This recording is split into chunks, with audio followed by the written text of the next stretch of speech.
Syahla merupakan anak ketiga dari 8 bersaudara yang tumbuh di keluarga sederhana. Ayahnya bekerja sebagai tukang antar durian dengan penghasilan tak menentu. Sedangkan ibunya merupakan ibu rumah tangga yang berjualan bubur kacang hijau yang kerap kali Syahla bantu berjualan.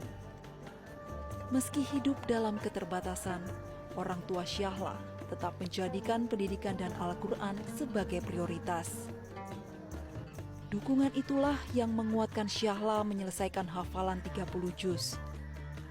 Ia juga kini aktif dalam membantu mengajar santri setingkat madrasah ibtidaiyah sembari terus meningkatkan ilmunya. Alhamdulillah itu semua bisa saya lewati dengan biasa aja misalnya, tanpa ada halangan. Misalnya ya semua orang bisa sekolah walaupun dia nggak punya materi. Dengan apa? Misalnya dengan potensi yang dia punya, dengan kegigihan yang dia lakukan itu.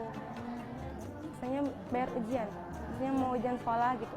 Terus aku nggak dapat kartunya karena pas ditanya, kata ibu kamu belum bayar ujian gitu.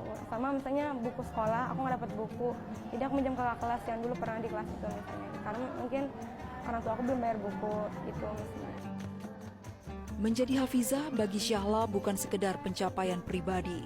Ia menyadari hafalan Al-Quran menjadi jalan untuk membuka masa depan yang lebih luas.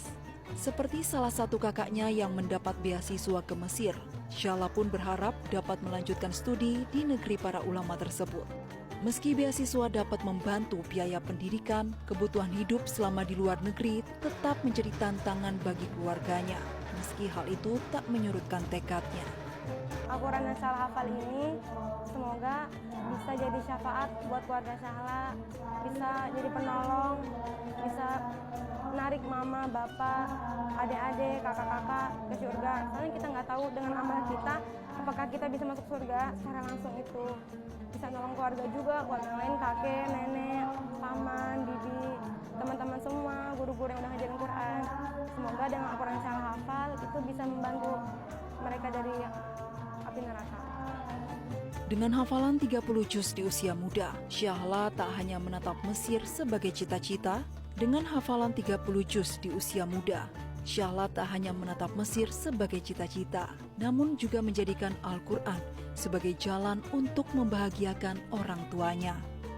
Kisah Syahla menjadi pengingat bahwa keterbatasan ekonomi tak selalu membatasi mimpi mulia.